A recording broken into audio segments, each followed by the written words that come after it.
예수 그리스도의 부활과 승천 이후에 사람들은 모여들기 시작했습니다. 예루살렘으로 모여들기 시작했습니다. 이유는 주님께서 예루살렘에 모여 있어라, 내가 곧 오겠다라고 말씀하셨기 때문이죠. 모인 사람들은 그냥 모여서 멍하니 낮잠 자면서 기다리고 있었던 것이 아니에요. 사람들은 모여서 그것 가운데서 뜨겁게 기도했고 찬송했습니다. 아마 그들의 기도와 찬송 소리는 끊임이 없었을 것입니다. 바로 그들에게 사도행전 1장에서 예수님께서 약속하셨던 성령님이 임재하십니다. 사도행전 1장 8절에 이렇게 적혀 있죠. 오직 성령이 너희에게 임하시면 너희가 권능을 받고 예루살렘과 온 유대와 사마리아와 땅끝까지 이르러 내 증인이 되리라. 사도행전 1장 8절에서 주님은 부활 승천하시면서 제자들에게 성령을 약속하셨어요. 그 약속하신 성령을 사도행전 2장에서 제자들과 성도들이 받게 되죠. 불의 혀와 같처럼 갈라지는 것들, 바람처럼 불어오는 것들, 제자들이 그곳에 모인 마가의 다락방에 있었던 성도들이 다 성령을 충만함을 받습니다. 그리고 성령을 받은 성도들은 사도행전 3장에 이르러서는 약속대로 권능을 받고 권능의 증인이 됩니다. 하루는 베드로와 요한이 성전 미문으로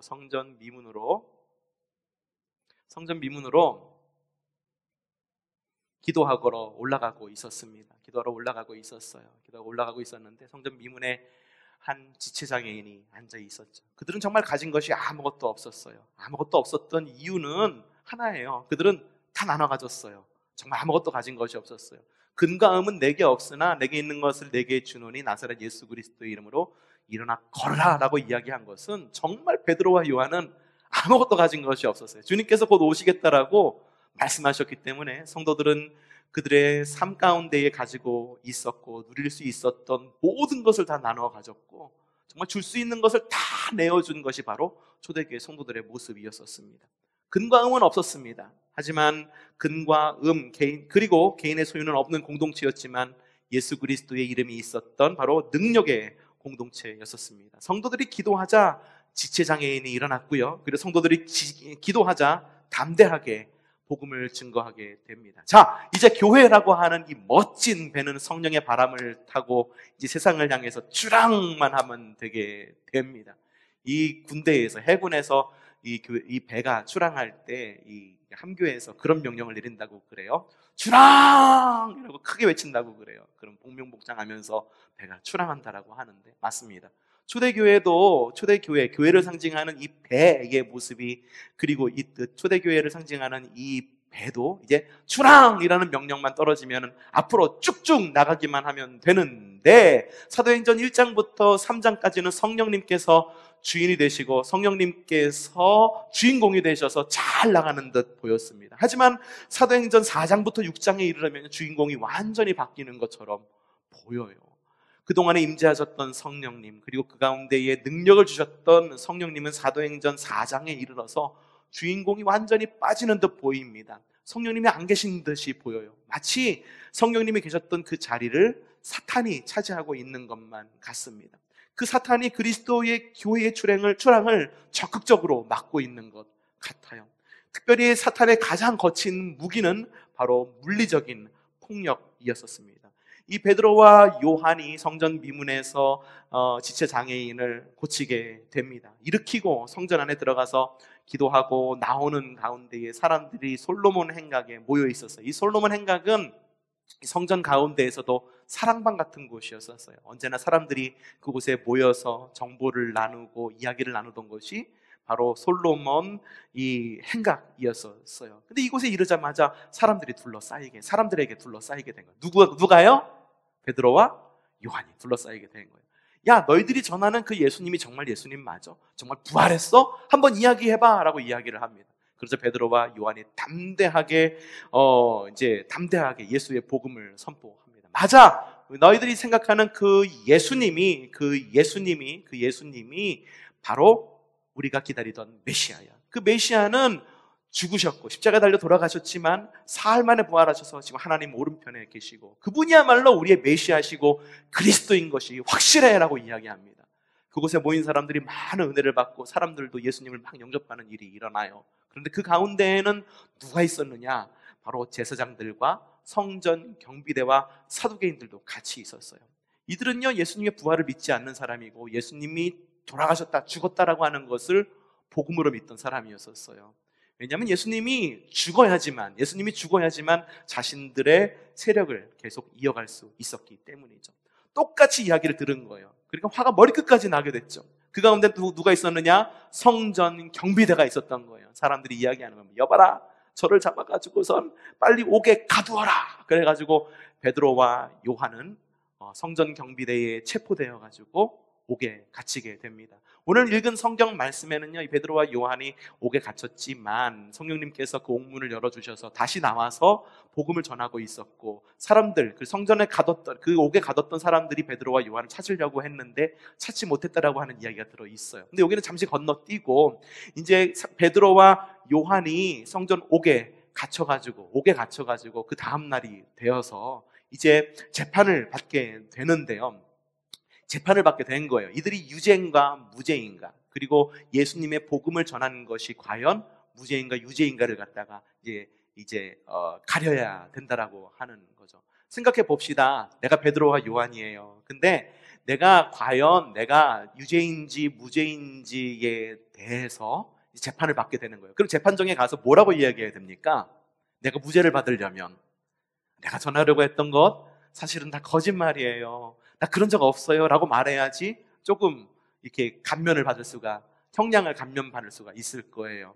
잘못했습니다, 다시는 안 그럴게요 라고 이야기를 해야지 10년 받을 거 5년 받고, 5년 받을 거 3년 받고, 3년 받을 거 1년 받고 그렇게 된다라고 하는 거죠. 하지만 베드로와 요한은 능력의 제자였어서 성령도 받았고 성전 미문에서 이 지체장애인도 일으킨 그런 능력의 제자였던 거죠. 그래서 능력의 변론이 이어집니다. 사도행전 4장 12절에 이렇게 적혀 있습니다. 함께 읽어보죠. 시작.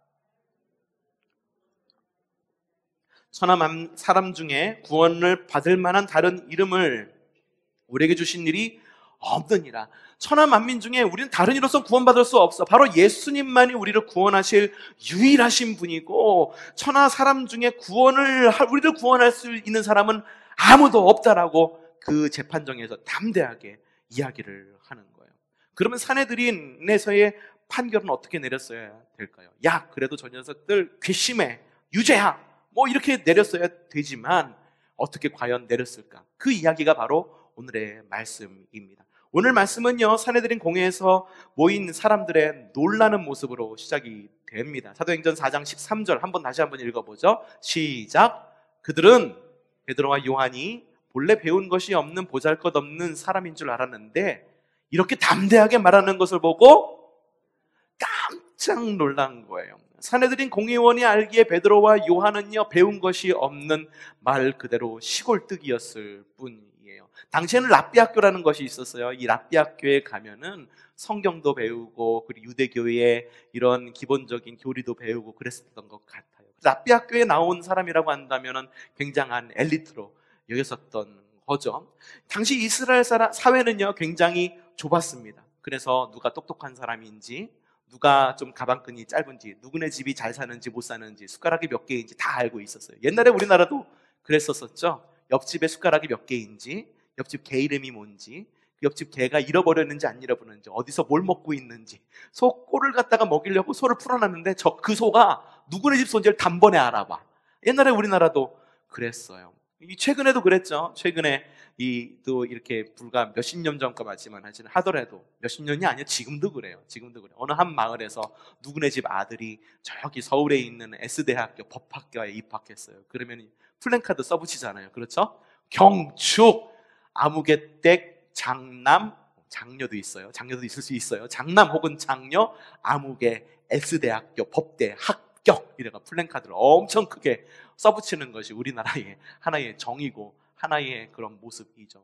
얼마 전에 전곡을 나갔어요. 전곡을 나갔는데 그것하고 비슷한 현수막을 보았어요. 어떤 현수막이었냐면은 어디 고등학교 출신 아무개 미스터 트롯 본선 진출, 막 이런 게 막 붙어 있더라고요. 깜짝 놀랐어요. 아직까지도 이걸 붙어 놓는구나. 옛날엔 그랬어요. 지금도 그랬고요. 유대 사회도 역시 마찬가지였었어요. 굉장히 좁았습니다. 그래서 누가 랍비 학교를 다니는지, 누가 똑똑한지 잘 알고 있었어요. 더군다나 산헤드린이라고 말하는 이 조직은요, 공회라고도 이야기를 하는데, 유대인들 가운데에, 그 수많은 유대인들 가운데에 몇 명일 것 같습니까? 70명만 뽑아가지고선 사람들로 하여금 판단하게 하고 율법을 해석하게 하고, 그리고 이렇게 재판할 수 있게 모아나온 집단이 바로 산헤드린이었었어요. 근데 이 산헤드린에 모인 굉장히 이 똑똑한 이 사람들이 보았을 때에 베드로와 요한은 어떤 사람이었나요? 랍비 학교도 다닌 것도 아니고 그냥 시골뜨기 저기서 어부하던 사람이 와가지고선 예수님 복음을 전한다라고 이야기를 한다라고 하는 거죠. 그런데 깜짝 놀란 거예요. 왜 깜짝 놀랐느냐? 랍비 학교를 졸업한 사람들 못지않게 논리적이고 명쾌하고 예리하고 분명하게 성경을 해석한 거예요. 말 그대로 놀랄 노자가 아닐 수가 없었다라고 하는 거예요. 더군다나 성전 미문에 있었던 그 사람도 함께 있었던 거예요. 그 사람이 누구였나요? 베드로와 요한이 가진 것은 없으나 예수 그리스도의 이름으로 일어나라 라고 일으킨 그 지체장애인도 바로 옆에 있는 거예요. 그들의 논지도 논리적이고 더군다나 빼도 박도 못할 증거인 바로 과거의 지체장애인이었던 바로 그 사람이 거기에 있었다라고 하는 거예요. 바로 그 사람이라고 하는 자체가 굉장히 중요해요. 이게 굉장한 증거거든요. 왜냐하면은요, 성경에는요, 뭐라고 적혀 있느냐? 이 표적으로 병 나은 사람은 몇 살이라? 40세라고 적혀 있었어요. 40세. 이 사람은 날 때부터 지체장애인이었어요. 그 40년 동안 성전 미문에 앉아 있었다라고 사람이죠. 나이까지 적은 것은 이 사건이 얼마나 명확한 사건이고, 이 사람이 얼마나 정확한 사람이고, 이 사람이 얼마나 신분이 정확한가, 이 사람이 얼마나 오랫동안 그 성전 미문에 앉아 있었는지를 증명하는 또 다른 반증이에요. 이 사람은요, 성전 미문의 랜드마크였었어요. 늘 그 자리를 지키고 있었던 사람이에요. 40년 동안이나 그 자리. 우리 교회도 몇 년? 57년? 58년? 올해로 58년입니다. 58년 동안 이 자리를 굳세게 지키고 있어요. 그래가지고 사람들이 초성교회 하면 어떻습니까? 아, 초성교회라고 고개를 끄덕끄덕입니다. 많은 사람들이요, 지금 이 시간에 모여서 예배한다라는 것에 대해서 굉장히 좀 불편해하시는, 믿지 않는 비그리스도인들이 꽤 많아요. 제가 뉴스를 들으니까요, 저기 아랫지방에 있는 한 교회는 이 교회가 예배한다고 그러니까는 교회 문 앞에다가 글쎄 오물을 갖다가 잔뜩 뿌려놔서 들어가지 못하게 해놓은 교회도 있다라고 그러더라고요. 근데 우리 교회, 초성교회는 예배한다라고 그래가지고서 사람들이 막 예배하지 마 어쩌고 저쩌고 막 욕하는 사람이 아직까지는 저는 본 적은 없는 것 같아요. 왜 그럴까 고민해 보니까는 초성교회 우리 성도들이 평소에 잘했구나, 평소에 덕을 잘 쌓았구나. 그래서 이 어려운 시기에 닥치니까 사람들이 그래 예배한다 그러니까는 그래 나는 못 가지만 너희들은 가서 예배해라 라고 적어도 욕은 하지 않는구나. 좀 그런 다행스러운 그런 그런 마음이 들었어요. 이렇게 우리가 지난 57년, 58년 동안 쌓아온 덕의 모습이에요. 그게 바로. 얼마 전 오늘도 또 이 편의점에 갔는데, 이 편의점에 이렇게 가니까는 이 마스크가 있잖아요. 요즘 마스크 굉장히 좀 비싸게 팔죠. 지행에 나가서 마스크를 보니까는 4개 묶음 해가지고서 4개에 얼마에 파는지 아세요? 요즘 마스크 수급이 굉장히 좀 원활해졌어요. 그래서 공적 마스크 말고 일반 마스크도 살 수 있어요.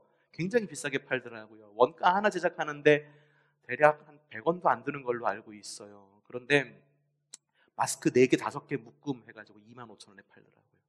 엄청 비싸게 팔더라고요. 근데 여기 앞에 가서 편의점 가니까는 편의점 사장님이 그러는 거예요. 마스크 필요하시죠? 듣자 하니까는 목사님 받은 것들 다 나눠주고 있다라고 하는데 어떻게 우리 마스크 조금 들어왔는데 요거라도 가져가시겠어요? 그러면서 마스크를 내줘서 우리 성도들한테 나눠줄 수 있게끔 이렇게 도와주더라고요. 이게 지금 우리가 지난 58년 동안 쌓아온 덕 때문에 지금 우리가 이렇게 그래도 핍박은 받고 있지 않게끔 예배를 하고 있는 건 아닌가. 지금 시대가 어떤 시대입니까? 정부에서도 나셔서 좀 예배를 좀 자제해달라고 이야기하는 시대인데, 이 시대에 이렇게 모여서 예배할 수 있다는 것도 우리 교회 하나의 덕이고 복이 아닐까라는 생각을 해보았어요. 40년 동안. 이 사람도 마찬가지예요. 40년 동안 그 자리에 있었던 거예요. 40년 동안 그 자리에 있었던 거예요. 그 자리에 앉아서 오고 가는 사람들에게 구걸을 했어요. 구걸하는 건 그 당시 사람들, 이스라엘 사람들의 하나의 직업이었었습니다. 성전 미문에 가면은 그 사람은 언제나 그 자리에 있었고 그 자리에 없는 게 오히려 이상했던 거예요. 예루살렘 사람들은요, 그 사람의 상태에 대해서 그 누구보다도 잘 알고 있었습니다. 근데 바로 그 사람이 멀쩡해진 거예요.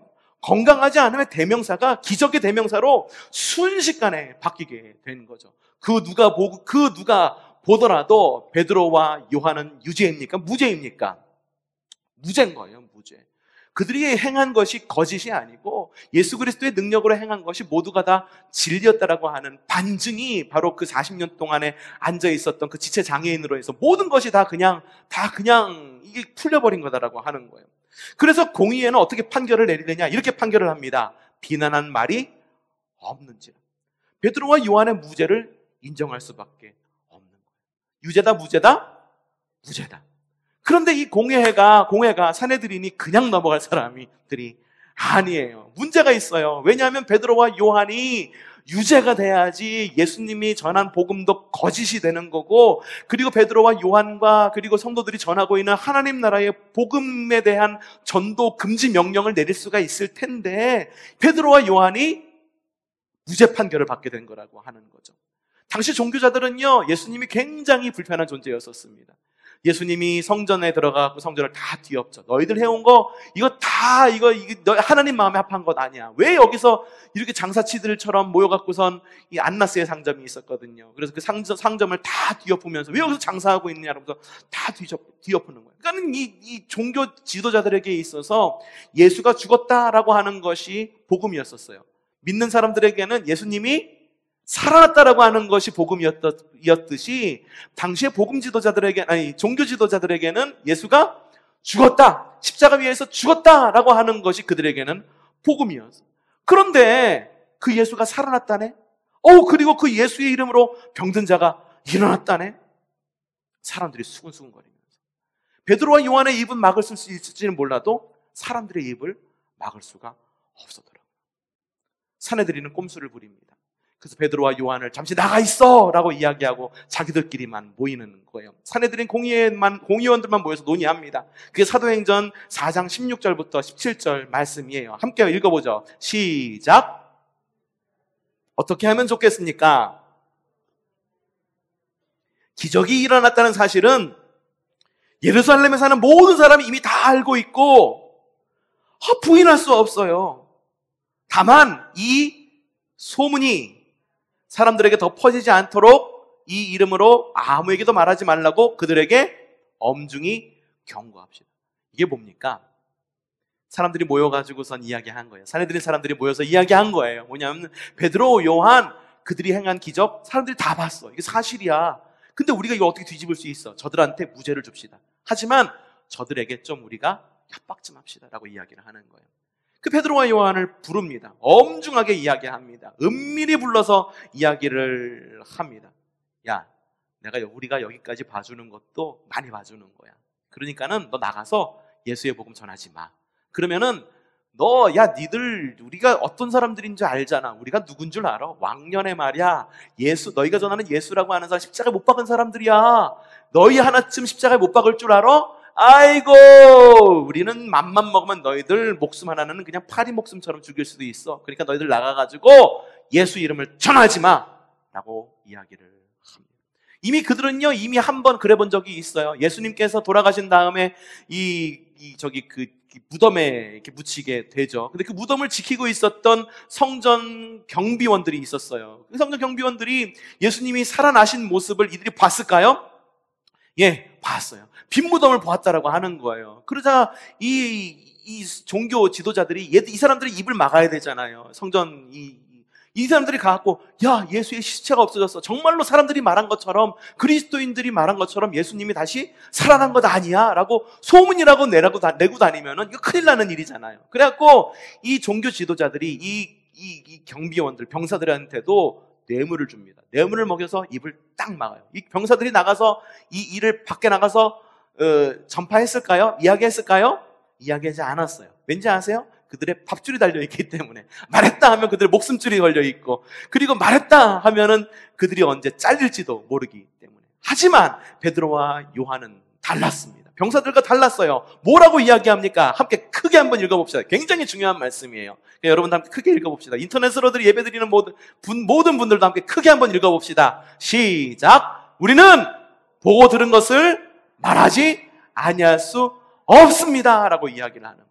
이 말이 무슨 말이냐? 세번역 성경에는 조금 더 쉽게 전에 적혀 있습니다. 읽어봅시다. 시작! 하나님의 말씀을 듣는 것보다 당신들의 말을 듣는 것이 하나님 보시기에 옳은 일인가를 판단해 보세요. 그러니 우리는 보고 들은 것을 말하지 않을 수 없습니다라고 이야기를 하는 거예요. 베드로와 요한과 성도들은 예수 그리스도의 이름으로 말하기를 멈추지 않을 것이다라고 하는 거예요. 하나님께서 예수님을 통해 하신 그 일에 대해서 말하는 것을 멈출 수 있다, 없다? 없다라고 하는 거예요. 내가 보고 들은 것을 갖다가 어떻게 전하지 않을 수 없느냐? 당신들도 보지 않았느냐? 예수 그리스도의 이름으로 명하자. 지체장애인들도 일어나는 것을 너희들도 보지 않았느냐? 어떻게 그 이름을 전하는 것을 멈출 수 있겠느냐라고 반문을 하는 것이. 굉장한 사람들이죠. 1869년에 태어나서 일제시대를 사셨던 한 목사님이 계십니다. 그 목사님의 이름은 최권능이라고 하는 예명을 쓰는 최봉석 목사님이셨어요. 이 최봉석 목사님, 최권능 목사님은 1869년에 태어나서 일제시대를 사셨던 분이고 성격도 굉장히 괄괄하고 털털하셨던 분이었다고 합니다. 근데 이분이 처음에는 관직에 있었어요. 관직에 있다가 누명을 받게 되는데 그때 국고 3만 양을 횡령했다라고 하는 누명을 쓰게 돼요. 그래서 옥고를 치르게 됩니다. 얼마나 억울합니까? 자기가 짓지도 않은 죄를 뒤집어 쓰고 옥에 갇혔으니. 그러니까 이분이 옥에서 나오자마자 술에 취해가지고서는 그러고 사는 거예요. 울분 속에서 술에 취해서 살아가고 있는데 어느 날 그에게 들려온 이야기가 복음에 대한 이야기예요. 바로 그 자신을 위해 가지고 예수님께서 십자가를 지고 돌아가셨다라고 하는 이야기. 그 이야기가 그 최권능 목사님에게 정말 자신의 삶에 있어서 실제적인 복음으로 다가온 거예요. 예수님을 믿고 그리스도인이 됐어요. 그리스도인이 된 이후로 예수님을 갖다가 어떻게 하면 예수님의 이름을 사람들에게 전할 수 있을까 하는 전도하고 싶은 마음이 마음 가운데 막 불일 듯이 일어나는 거예요. 구령열이 막 일어나는 거예요. 그래서 이분이 전도를 하게 됩니다. 어떻게 전도할까? 이분이 할 수 있는 것은요, 많은 것이 있지 않았어요. 이분은요, 그냥 그가 할 수 있는 일을 했어요. 어떻게 했냐면 돌아다니면서 이렇게 외치는 거예요. 예수 천당! 예수 천당! 하고 외치면서 다니는 거예요. 이분은 예수 천당을 외치면서 사람들에게 복음을 전하는 거예요. 이분의 배짱도 또한 얼마나 배짱이 있었는지 몰라요. 뚝심도 얼마나 대단한 분이었는지도 모르고요. 그리고 굉장히 그 신앙이 얼마나 올곧은 신앙이었는지 모릅니다. 일본이 우리나라 교회에 대해서 신사참배를 요청을 합니다. 명령을 해요. 신사참배해라. 신사라고 하는 것은 여러분들 일본에 있는 일본의 자기들의 조상들을 이렇게 모셔놓은 하나의 산당이죠. 산당이에요. 그래서 일본 뉴스 나오면 야스쿠니에 가가지고선 저랬는데 그게 문제가 되고 막 그런 이야기가 나오는데, 왜냐하면 야스쿠니는 일본 2차 대전의 그 전범들을 이렇게 모아놓은, 위패를 모아놓은 곳이 바로 야스쿠니예요. 그래서 그곳에서 절했다라고 하는 것은 뭐냐면은 우리는 전범의 후예들이라는 것을 인정하는 행위예요. 그래서 야스쿠니에 가갖고선 아무것도 모르고 우리나라 일본 여행 가가지고 야스쿠니에 가서 V자 하고 사진 찍고 절대 하면 안 되는 일이죠. 그 일본이 신사참배를 명령을 합니다. 우리나라에 있는 많은 교단들이, 그리고 많은 목사님들이 이거 해야 돼. 일본이 지금 이거 우리가 지금 하지 않으면 우리는 지금 교회를 유지할 수 없고 예배도 못 드려. 이거 해야 돼 라고 하는 그 가운데에서도 자신의 뚝심대로, 자신의 믿음대로 신사참배를 반대한 목사님들이 많이 계셨어요. 그 가운데 유명한 분이 주기철 목사님. 그쵸? 저 높은 곳을 향하여 날마다 나아갑니다. 그러면서 여러분들 보셨을 거예요. 그 대못밭을 맨발로 걸어가는 그 주기철 목사님. 또 한 분이 누구냐면 이 최권능 목사님이에요. 최권능 목사님도 신사참배를 반대했어요. 신사참배를 반대하니까 일본 경찰이 어떻게 합니까? 잡아가는 거예요. 잡아가서 옥고를 치르게 합니다. 그냥 옥고를 치르게 하면 모르겠는데 그냥 옥고를 치르면서 얼마나 많이 때리고 얼마나 많이 고문을 하는지 몰라요. 근데 이 옆에 보면은 막 고문할 때마다 사람들이 막 비명을 지르고 나 살려달라고 막 이야기하는데 이 최건능 목사님은 이 순사가 일본 경찰이 때릴 때마다 막 외치는 거야. 한 번 때릴 때마다 예수! 또 한 대 때릴 때마다 천당! 한 대 때릴 때마다 예수! 또 한 대 때릴 때마다 천당을 외치는 거예요. 이 경찰들이, 일본 경찰들이 얼마나 이 약이 바싹바싹 오릅니까? 그러니까 고문을 더 심각하게 하는 거예요. 더 심하게 막 하는 거예요. 그러자 이 최건능 목사님이 노래를 부르는 거예요. 예수 사랑하심은 거룩하신 말일세. 다른 사람들은 다 비명을 질렀지만 이 최건능 목사님은 예수를 외치고 천당을 외쳤고 그리고 예수 사랑하심을 큰 소리로 부르는 거예요. 이 경찰이 고문하다 말고 묻는 거예요. 야, 너 그렇게 쳐맞아도 좋냐? 그때 최건능 목사님이 이야기합니다. 내 안에 예수가 가득 차 있어서 내 안에 예수가 얼마나 가득 차 있는지 네가 한번 손대봐라. 예수가 내 안에서 흘러차 넘쳐서 계속 예수만 나오고 천당만 나올 거니까는 나를 때리면 내 몸에서 예수밖에 안 나오니까는 때리려면 때려라 라고 이야기합니다. 베드로와 요한이 그 어려움 속에서도 우리가 보고 들은 것을 말하지 않을 수 없습니다 라고 이야기한 이유는 뭘까요? 어떻게 그럴 수 있었을까요? 어쩌면 십자가형을 받을 수도 있을지도 모르는 그 어려운 상황 가운데에서 베드로와 요한은 우리가 보고 들은 것을 어떻게 전하지 않을 수 있습니까? 라고 어떻게 그렇게 말할 수 있었을까요? 실제로 그들은요, 예수님께서 하신 일을 보고 들었어요. 예수님께서 살아계실 때에 3년 동안이나 공생애를 함께 밤낮으로 동행하면서 예수님과 함께 기도했고 예수님과 함께 찬송했고 예수님과 함께 말씀을 읽었고 예수님께서 행하신 여러 가지 기적들을 눈으로 직접 목격했기 때문에 그들은 보고 들은 것을 말하지 않을 수가 없었다고 하는 거예요. 근데 그들은 지금 예수님과 함께 합니까? 예수님은 부활 승천하셨어요. 부활 승천하셔서 직접 예수님을 몸과 몸으로 살을 맞대면서 만날 수는 있지는 못했던 그들이었다고 하는 거예요. 그럼에도 불구하고 예수님이 그 자리에 계시지 않았지만 육신으로 오신 예수님이 그들과 육신으로 마주치고 있진 않지만 그들이 여전히 우리가 보고 들은 것을 말하지 않을 수 없습니다라고 이야기할 수 있었던 이유는 뭐냐면은 그들에게 성령님이 계셨기 때문이에요. 사도행전 1장에서 약속하시고 사도행전 2장에서 성령을 받고 사도행전에서 능력의 교회가 됐던 바로 그 주인공들이 바로 베드로와 요한이었기 때문이다라고 하는 거예요. 그들은요 비록 이전에 계셨던 살과 살을 맞대고 있었던 예수님이 그 자리에 계시지는 않지만 부활하신 예수님께서 약속하셨던 성령님이 바로 그들의 마음 가운데 가득했기 때문에 그렇기 때문에 그들은 우리가 보고 들은 것을 말하지 않을 수 없습니다라고 이야기할 수 있었다라고 합니다. 그들이 능력의 제자인 이유가 뭔지 아십니까? 그들이 능력의 제자인 이유는요 지체장애인을 일으켰기 때문에 능력의 제자라인가요? 아니면 그들이 가지고 있는 것 나눴기 때문에 그들이 능력의 제자일까요? 아니에요. 실제로 그들이 능력의 제자라고 불리는 근본적인 이유는 그들의 마음 가운데 예수님으로 가득했기 때문에 그들이 능력의 제자일 수 있었다라고 하는 것입니다. 겉을 무엇으로 치장했는지는 중요하지 않습니다. 예수님도 그렇게 사역하시지 않으셨어요.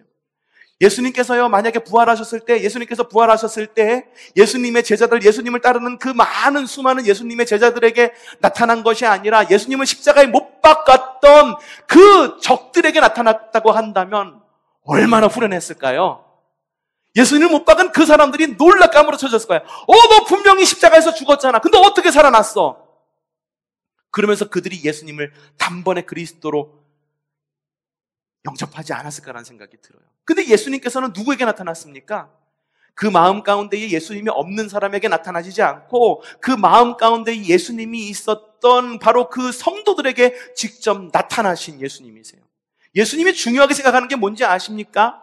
과연 이 일들이, 이 사역들이, 이 예배들이 얼마나 우리가 효과적으로, 얼마나 능률적으로 되고 있는지 겉으로 드러나는 것이 중요한 것이 아닌 거예요.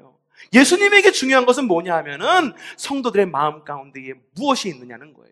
성도들의 마음 가운데 누가 있느냐는 거예요. 그렇기 때문에 요한계시록에는 뭐라고 이야기했느냐 이렇게 적혀 있습니다. 함께 읽어보도록 하죠. 시작. 볼지어다 내가 문 밖에 서서 두드리노니 누구든지 내 음성을 듣고 문을 열면 내가 그에게로 들어가 그와 더불어 먹고 그는 나와 더불어 먹으리라.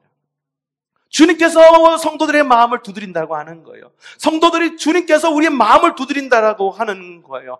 무엇을 두드립니까? 우리의 겉사람을 두드립니까? 아니에요. 우리의 속사람을 두드리는 거예요. 속사람을 두드리는 거예요. 그러면서 묻는 거예요. 야, 네 안에 누가 있느냐? 야, 네 마음 가운데 무엇이 있느냐? 네 마음 가운데 두려움이 있느냐? 네 마음 가운데에 무엇이 들어있느냐? 네 마음 가운데 모시고 있는 가장 큰 주인은 누구냐라고 주님께서는 오셔서 우리에게 묻는 거다라고 하는 거예요. 내 안에 있는 것이 중요합니다. 왜 또 내 안에 있는 것이 중요한지 아십니까? 왜냐하면 내 안에 있는 것은 반드시 내 밖으로 나오게 되어 있기 때문이에요. 마태복음 12장 35절이죠. 선한 사람은 그 쌓은 선에서 선한 것을 내고 악한 사람은 그 쌓은 악에서 악한 것을 내느니라. 여러분의 마음 가운데 선한 것을 많이 쌓으십시오. 그러면 여러분의 삶 가운데 선의 열매가 많이 맺혀질 것입니다. 여러분들의 마음 가운데 절대로 악한 마음을 심지 마십시오. 여러분들의 삶을 좀먹는 것이고요. 악기 여러분들의 마음을 사로잡을 때 우리의 삶을 좀먹고 우리의 삶을 주눅들게 만들고 우리의 삶을 악하게 만든다라고 하는 거예요.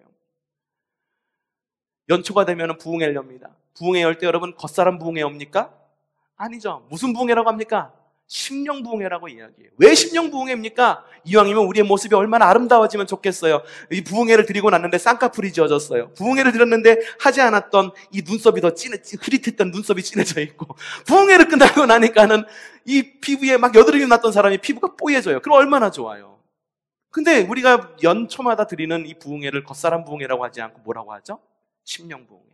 마음과 영을 새롭게 하는 부흥회라고 하는 그만큼 우리의 마음이 중요하다고 하는 거예요. 우리의 마음 가운데 무엇이 있느냐가 중요하다고 하는 거예요. 자, 그렇다고 말한다면 이 풍진 세상에 살고 있는 우리 안에는 무엇이 들어있어야 되겠습니까?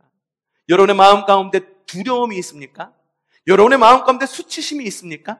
여러분의 마음 가운데에 누구를 미워하는 마음이 있겠습니까? 이 풍진 세상을 어떻게 살아간다겠느냐는 거예요. 이 풍진 세상, 그렇지 않아도 바람이 불어갖고 우리를 흔들흔들하게 하고 우리가 정말 바람 앞에 있는 먼지처럼 막 흩날리게 하는 이 시대 가운데 우리는 우리 안에 무엇을 넣고 살아야겠느냐고 하는 거예요.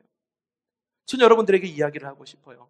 여러분들의 있는 두려움이라고 하는 마음은 아주 퍼내시기 바랍니다. 여러분의 마음 가운데 수치심이 있다고 한다면 수치심을 퍼내시기를 바랍니다. 여러분의 마음 가운데 미움이 있다고 한다면 미움마저도 완전히 퍼내는 여러분들 되시기를 바랍니다. 그리고 여러분의 마음 가운데에 다시 한번 예수 그리스도를 심는 그런 믿음의 역사가 일어나기를 바랍니다. 우리의 마음 가운데 무엇이 있어야겠습니까? 내 마음 가운데 무엇이 있어야겠습니까? 내 마음에 주를 향한 우리의 마음 가운데는요, 미움이나 두려움이나 어떠한 그러한 혐오나 들어있어야 될 것이 아니라 우리 마음 가운데는 주님을 향한 사랑이 있어야 된다고 하는 거예요. 베드로와 요한이 그 시기에 그 법정 앞에서 담대하게 우리가 보고 든 것을 안전할 수 없어요 라고 말할 수 있었던 것이 뭡니까? 그들은 이미 3년 동안이나 예수님과 동행했고 그리고 그들의 마음 가운데 부활하신 예수님이, 부활의 주님이 함께 하시기 때문에 그게 가능했던 거예요. 그게 언제 빛을 발하는지 아십니까? 평소에 갈고 닦은 바로 그러한 우리의 영성이 위기의 때에 빛을 발한다라고 하는 거예요. 풍진 세상을 이기는 방법이 무엇이겠습니까? 믿음의 사람이 할 수 있는 게 무엇이겠어요? 이 풍진 세상 이기기 위해서 여러분들 로또 사서 로또를 당첨되시겠습니까? 아니면은 여러분의 힘을 써가지고 이 풍진 세상 이겨낼 수 있도록 뭔가를 정치나 이런 모든 시스템을 바꾸겠습니까? 믿음의 사람이 할 수 있는 최고의 방법이 뭔지 아십니까? 이 풍진 세상 이겨나갈 때에 다시 한번 예수 그리스도를 내 안에 품는 거예요. 내 안에 있는 두려움을 바깥으로 내쫓고 내 안에 있는 미움을 바깥으로 내쫓고 내 안에 있는 혐오감을 바깥으로 내쫓고 다시 한번 예수 그리스도를 내 안에 예수님의 이름으로 거룩한 마음의 소유자가 되기를 바랍니다. 그래서 세상의 풍진으로 어지러워서 사람들이 바람 앞에 진흙과 같이 흔들리고 막 흔들린다 할지라도 우리가 그리스도인이라고 한다면요 최소한 비그리스도인들과는 좀 다른 반응을 했으면 좋겠어요. 어떤 상황이 와도 비그리스도인들과는 좀 다르게 반응하고 살아가는 왜? 우리 안에 계신 예수 그리스도 바로 그분이 계시기. 풍진, 바람에 날리는 그런 재와 같은 우리라 할지라도 우리를 다 쓸어 모아서 질그릇으로 예쁘게 빚으시고 바로 그 안에 보배로우신 예수 그리스도를 담으신 바로 그 은혜를 받은 그런 믿음의 성도로서 이 풍진 세상 예수님의 사랑을 기억하고 은혜를 기억하고 바로 그 은혜를 사람들에게 나누고 전할 수 있는 그런 성숙한 성도가 되기를 바랍니다. 건강하십시오. 코로나 바이러스로 여러분 아프지 마십시오. 육신만 아프지 말 것이 아니라 여러분의 마음도 아프지 마세요. 여러분의 영도 아프지 마세요. 내가 육신이 아파요, 마음이 아파요, 영이 아파요. 그렇다고 말한다면 다시 기도하세요. 내 안에 계신 주님, 다시 한번 나를 만져주셔서 나를 새롭게 해주세요. 그래서 다시 한번 내가 보고 들은 예수님, 과거에 만났던 예수님의 그 은혜를 다시 한번 기억하고 다시 한번 체험하여서 이 풍진 세상 능히 이겨나가게 해주세요. 그렇게 기도하는 저와 여러분이 되기를 주님의 이름으로 축복합니다.